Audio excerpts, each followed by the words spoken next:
নমস্কার বন্ধুরা, পিউ কিচেনে তোমাদেরকে আরও একবার স্বাগত জানিয়ে আজকে তোমাদের সামনে পটলের একটা ইউনিক রেসিপি বানিয়ে দেখাবো।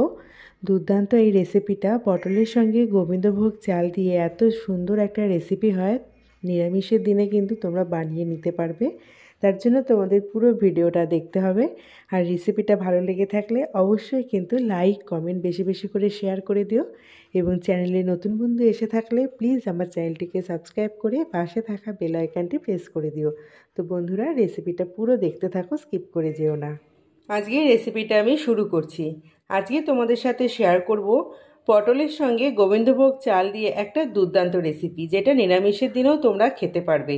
এতটাই টেস্টি হয় এই রেসিপিটা, একবার বানিয়ে না দেখলে কিন্তু বন্ধুরা বুঝতে পারবে না। তো চলো, প্রথমে আমাদের কি করতে হবে আমি তোমাদের বলে দিই। প্রথমে আমি পটলগুলোকে ধুয়ে নিয়েছি। এই গায়ের এই খোসাটা আমি পটলে ছাড়িয়ে নেব। আর এখানে আমি নিয়েছি 50 গ্রাম মতো গোবিন্দভোগ চাল।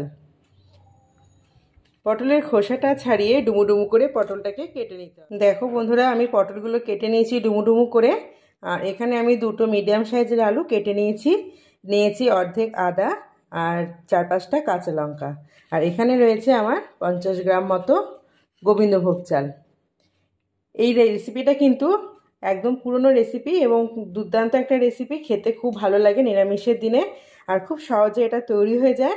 তাই অনুরোধ করছি পুরো ভিডিওটা দেখতে থাকো, দয়া করে কেউ স্কিপ করে যেও না। তো চলো রেসিপিটা শুরু করছি। আমি কড়াই বসিয়ে দিয়েছি আর এখানে আমি তেল দিয়ে দিচ্ছি। আগের দিন আমি তোমাদের সাথে গজার রেসিপিটা শেয়ার করেছিলাম,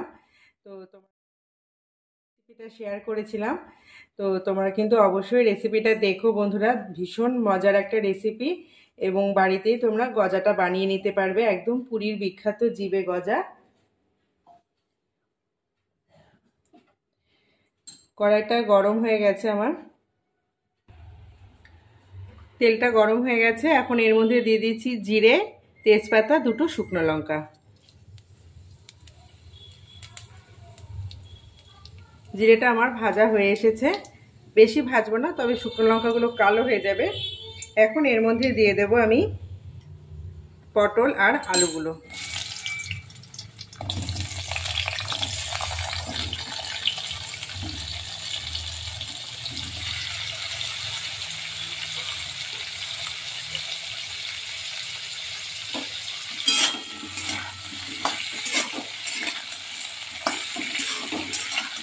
আলু পটলগুলো মধ্যে দিয়ে দেব খুব অল্প পরিমাণে লবণ।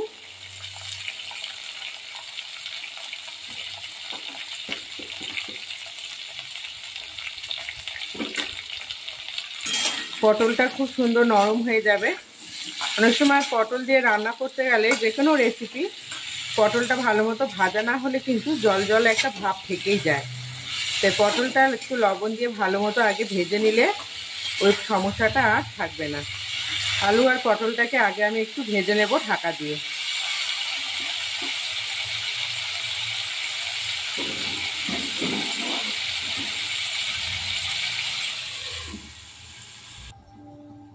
ঢাকনাটা তুলে নিলাম।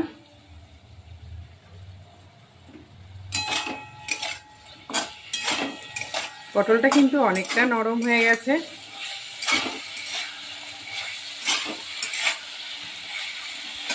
এখন আর 2 মিনিট মতো ভেজে নেব পটল আর আলুটাকে।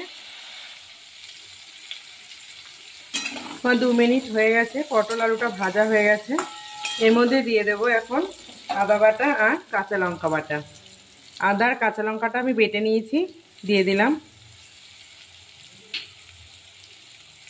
এখানে আমি কিছু শুকনো মশলা নিয়েছি।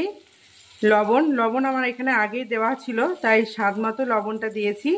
হলুদ দিয়েছি 1 চামচ, আর এখানে জিরের গুঁড়ো নিয়েছি 1 চামচ, আর খুব অল্প কাশ্মীরি লঙ্কার গুঁড়ো নিয়েছি, রঙটা যাতে সুন্দর আসে। এই শুকনো মশলাটা এখন আমি এর মধ্যে দিয়ে দিলাম।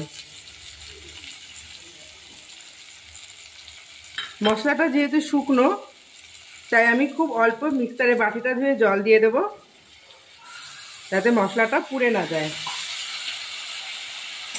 এখন আমি একটু ভালো মতো নাড়িয়ে নিচ্ছি, কষিয়ে নিচ্ছি।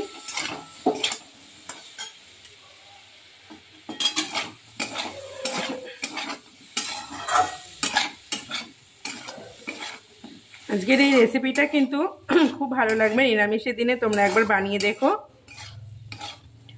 দুর্দান্ত লাগে গরম ভাত দিয়ে খেতে।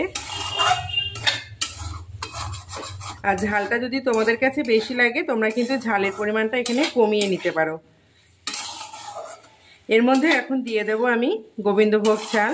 গোবিন্দভোগ চালটা আগে থেকে আমি ধুয়ে রেখেছি। এই যে গোবিন্দভোগ চালটা এখন আমি এর মধ্যে দিয়ে দিচ্ছি। এখানে আমি 50 গ্রাম মতো গোবিন্দভোগ চাল নিয়েছি।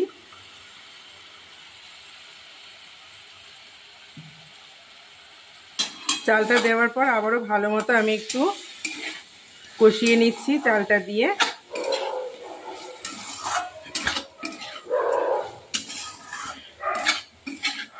গ্যাসের আঁচটাকে আমি মিডিয়ামে রেখেছি।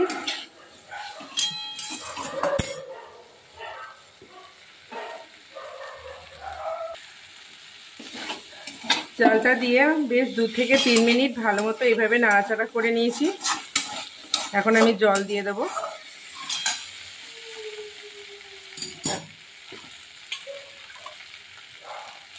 মিক্সারের বাটিটা দিয়ে আমি জলটা দিয়ে দিলাম।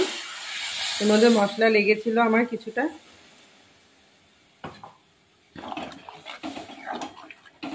এখন আমি ঢাকা দিয়ে গ্যাসের আঁচটাকে মিডিয়ামে করে রেখে দেব 10 মিনিট মতো। 10 মিনিট বাদে আমি ফিরে আসছি।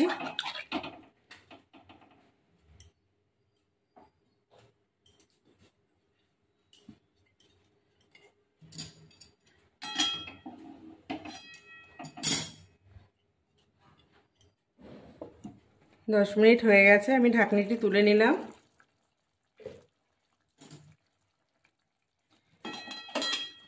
ভালো মতো নাড়াচাড়া করে নেব।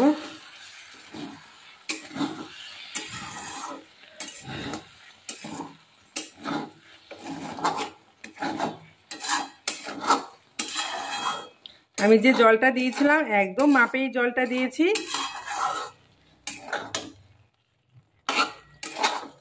এর মধ্যে এখন দিয়ে দেবো একটু চিনি। দেখো আলু আর পটলটা আমার কিন্তু একদম সিদ্ধ হয়ে গেছে, আর চালটাও আমি তোমাদের দেখিয়ে দিচ্ছি।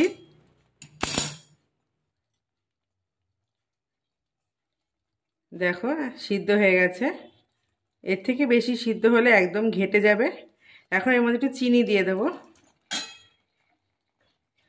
3-4টে কাঁচা লঙ্কা দিয়ে দিলাম ওপর দিয়ে।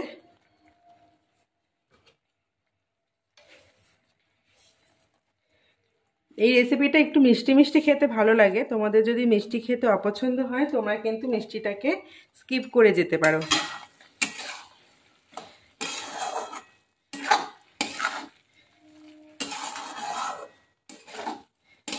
ওপর দিয়ে এখন আমি একটু ঘি ছড়িয়ে দেবো। নিরামিষ রেসিপি একটু ঘি দিলে কিন্তু খুব ভালো লাগবে। আমার চিনিটা কিন্তু গলে গেছে। এখন ওপর দিয়ে আমি একটু ঘি ছড়িয়ে দেবো।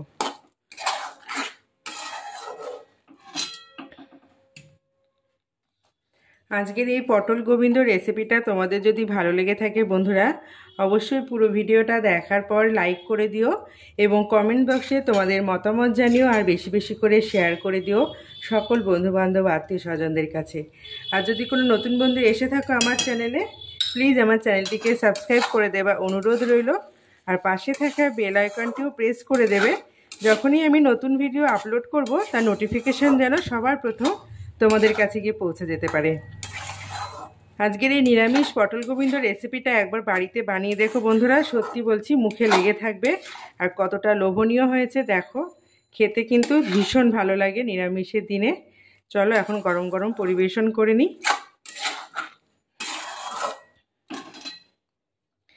এইভাবে পটল গোবিন্দ তোমরা একবার বাড়িতে বানিয়ে দেখো বন্ধুরা, দুর্দান্ত খেতে লাগে। বাড়িতে যদি কিছু নাও থাকে নিরামিষভাবে এই রেসিপিটা বানিয়ে নেবে। দেখো কতটা লোভনীয় লাগছে দেখতে, আর খেতেও কিন্তু ঠিক ততটাই সুন্দর, ততটাই টেস্টি। আশা করছি আজকের এই রেসিপিটা তোমাদের ভীষণ ভালো লাগবে বন্ধুরা। আশা করছি আজকের এই রেসিপিটা তোমাদের ভীষণ ভালো লেগেছে। যে কোনো নিরামিষের দিনে তোমরাও বানিয়ে নাও পটল গোবিন্দ, খেতে কিন্তু দুর্দান্ত মজার। আজকের মতো এই পর্যন্তই। আবার চলে আসবো তোমাদের কাছে নতুন একটা রেসিপি নিয়ে। ভালো থেকো, সকলকে ভালো রেখো। আজকের মতো টাটা।